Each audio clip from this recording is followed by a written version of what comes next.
정말이지 나라가 어떻게 돌아가는지 모르겠습니다. 검찰에 이어 재판부까지 썩어 있었습니다. 이렇게까지 국민들을 숨막히게 하는 이유가 도대체 무엇일까요? 이재명 대표 공직선거법 위반 판결은 가히 충격이 아닐 수가 없습니다. 판례마저 뒤집은 무리한 선고에 무언가 구린내가 진동합니다. 한준호 의원이 선고의 오류를 짚었습니다. 이재명 대표의 공직선거법 1심 판결이 난 지 이제 하루가 지났습니다.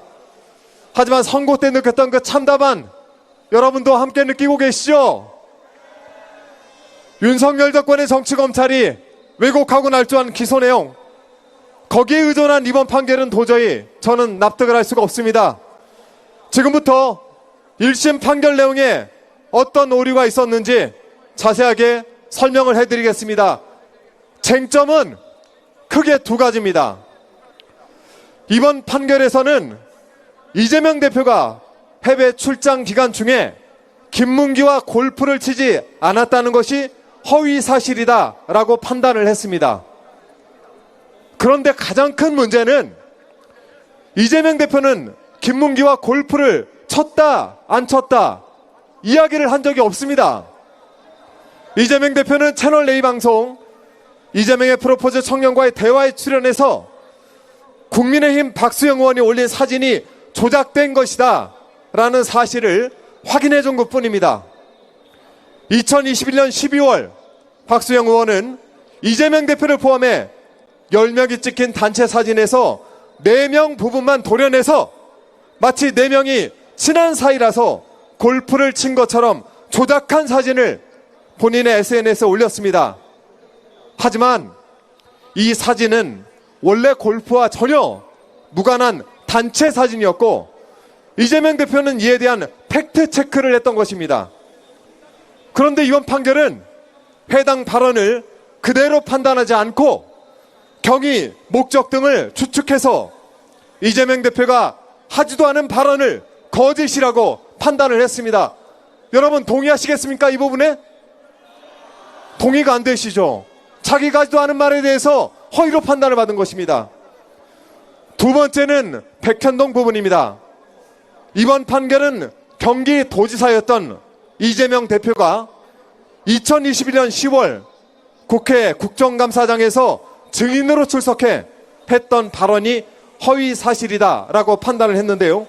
이 역시 검찰이 이재명 대표 발언을 악의적으로 편집하고 왜곡한 것을 그대로 인정한 것입니다. 즉 이재명 대표가 실제 하지도 않은 말을 만들어서 유죄로 판단해 버린 셈입니다. 자세히 살펴보겠습니다. 이명박 박근혜 정부 당시 공공기관의 지방 이전과 공공기관이 떠난 부지의 용도 변경 매각은 국가 시책이었습니다. 성남시에는 이전 대상 공공기관이 5개 있었어요. 그런데 성남시장으로 재직했던 이재명 대표와는 이와 관련한 상황을 국정감사장에서 국회의원들의 질문을 받고 사실대로 설명을 한 것입니다. 이재명 대표는 식품연구원 등 5개 공공기관 부지에 대해서 혁신도시법상 의무조항과 이에 근거해서 직무유기 등을 문제 삼겠다는 국토부의 협박이 있었는데 성남시는 조금만 반영을 해서 주겠다라는 방침으로 기자회견까지 했고 그 결과 5개 공공기관 부지의 매각이 몇 년간 안 되고 있었다라는 취지로 발언을 하면서 정작 백현동 부분은 마지막에 언급을 했습니다.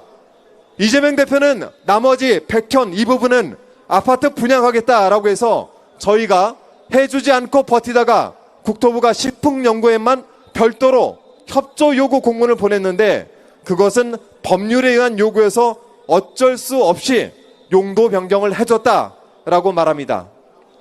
그런데 여러분 이번 판결은 검찰이 중간 발언 내용은 쏙 빼먹고 짜깁기한 내용을 그대로 인정한 판단이었습니다.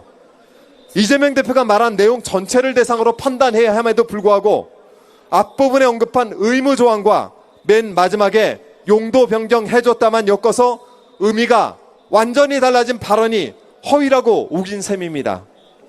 재판부는 공판 과정에서 공소사실이 짜깁기 된 사실을 충분히 알고 있었을 것임에 분명해도 이재명 대표가 국감 답변 전반부에서 이야기를 한 국토부로부터 혁신도시법 의무조항에 의해 용도 변경을 요구받았다. 직무유기를 문제 삼겠다. 협박을 받았다.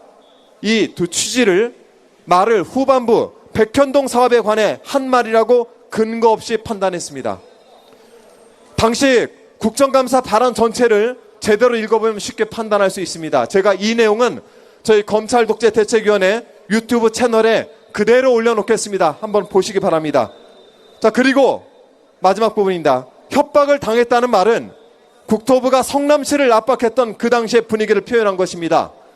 국토교통부가 협조 요청 공문을 수차례 보냈고 또 이 백현동 부지를 특정해서 보낸 공문도 3차례나 있었습니다. 자, 대통령 주재회의, 청와대 비서관 주재회의, 여기에서 용도 변경 요구가 있었고 안행부의 이행 실적 점검, 국책사업에 협조하지 않으면 직무유기로 문책한다는 국무총리 지시 하달 등이 있었던 상황에서 일개 기초지자체인 성남시가 압박을 느꼈던 것은 당연합니다. 자, 그런데도 이번 판결은 검찰의 입맛에 맞는 일부 내용만을 가지고 협박을 당하였다, 볼 수 없다라고 판단을 했습니다. 더 심각한 것은 이재명 대표에게 유리한 법리적 판단은 아예 생략을 해버렸다는 점입니다. 공직선거법 처벌 대상은 후보자의 행위여야 하는데 협박을 했다라든지 협박을 당했다, 이것은 행위 주체가 이재명 대표가 아닌 것은 동일합니다. 검찰이 국토부가 협박했다로 기소했다가 협박을 당했다는 수동태로 공소장을 변경을 했지만 그런다고 국토부의 행위가 이재명 대표의 행위로 되는 것은 아닙니다. 자, 그런데도 재판부는 이 부분에 대해서 판단을 하지 않았습니다. 이처럼 어제 재판부는 이재명 대표가 하지도 않은 말을 가지고 유죄 판결을 내렸습니다. 이것을 일명 섀도우 복싱, 전문 용어로는 허수아비 공격의 오류 내용만 판결문에 주구장창 넣은 셈입니다. 자, 아울러서 이번 판결은 대법원 판결과 헌법재판소 결정에도 반하는 판결이었습니다. 재판부가 그 표현이 선거인에게 주는 전체적인 인상을 기준으로 해서 판단해야 한다 라면서 인용한 판례는 2024년 10월 30일에 선고된 대법원 판결로 보입니다. 그런데 이 판례의 진짜 취지는 말한 내용 그대로 인정해야지 그 말을 주관적 사정이나 목적을 함부로 추측해서 그 의미를 확장 해석하는 것은 금지한다는 것입니다. 즉 어제 판결처럼 판단해선 절대 안 된다는 것입니다. 여러분, 또한 헌법재판소는 해당 공직선거법 조항의 행위는 후보자의 자질 능력과 관련된 것으로 한정된다고 결정한 바 있는데 이번 판결에서 이재명 대표를 유죄로 판단한 부분은 모두 이에 해당한다고 볼 수가 없습니다. 제가 지금까지 조금 길게 설명드렸지만 이 내용들이 동영상에 남을 것이고 저희 검찰독재대책위원회에서 오늘 설명드린 것을 조금 더 쉽게 설명해서 조만간 영상으로 올리겠습니다. 여러분, 지치지 마십시오. 끝까지 함께 해주시면 반드시 저희가 이재명 대표의 진실을 규명해낼 수 있습니다. 함께 해주시기 바랍니다. 고맙습니다. 현재 많은 이야기들이 정치권에 돌고 있습니다. 이미 판사는 윤석열 정권과 이야기를 끝마친 것 같습니다. 그래서 그렇게 길을 쓰고 국민이 이미 재판 생중계를 외쳤던 게 아닌가 싶습니다. 만약 무죄가 나오면 국민의힘은 큰 타격일 텐데 이미 판사 매수가 완료되어 그렇게 자신만만하게 주장한 게 아닌가 한 강한 의구심이 듭니다.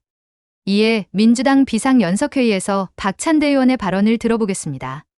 사법 정의가 무너진 날 2024년 11월 15일을 역사는 이렇게 기록할 것입니다. 어제 판결을 한마디로 정리하자면 기억을 처벌하고 감정을 처벌하겠다는 것입니다. 재판부가 무도한 검찰 독재 정권의 정적 제거, 정치 탄압에 부역하는 정치 판결을 내린 사법의 흑역사가 탄생했습니다. 저들이 아무리 이재명 대표의 정치 생명을 끊으려고 해도 이재명은 결코 죽지 않습니다. 대한민국의 진짜 주인이신 우리 국민께서 지켜주실 것이기 때문입니다. 무엇이 진실인지 무엇이 정의인지 우리 국민은 모두 알고 있습니다. 민심의 법정에서, 역사의 법정에서 이재명은 무죄입니다. 정적을 제거하여 위기에 처한 권력을 유지하겠다는 치졸하고 무도한 시도는 끝내 좌절될 것입니다. 김건희 윤석열 정권은 결코 우리 국민을 이기지 못합니다. 우리 국민은 독재 정권과 맞서 싸우며 민주주의를 지켜냈습니다. 촛불 혁명으로 불의한 정권을 끌어내렸습니다. 비상한 시기에 비상한 각오로 비상하게 행동합시다. 역사와 국민을 믿고 국민 속에서 국민과 함께 두려움 없이 싸워나갑시다. 밤은 깊어도 새벽은 오고 혹독한 겨울도 어김없이 오는 봄을 막지 못합니다. 이젠 우리 모두가 나서야 할 때가 된 것 같습니다. 국민들을 기만하는 윤 정권과 사법부는 국민에게 처참히 응징당할 것입니다. 앞으로도 민주주의로 가는 바른 정치 이야기로 여러분과 함께 하겠습니다. 구독과 좋아요 부탁드립니다. 감사합니다.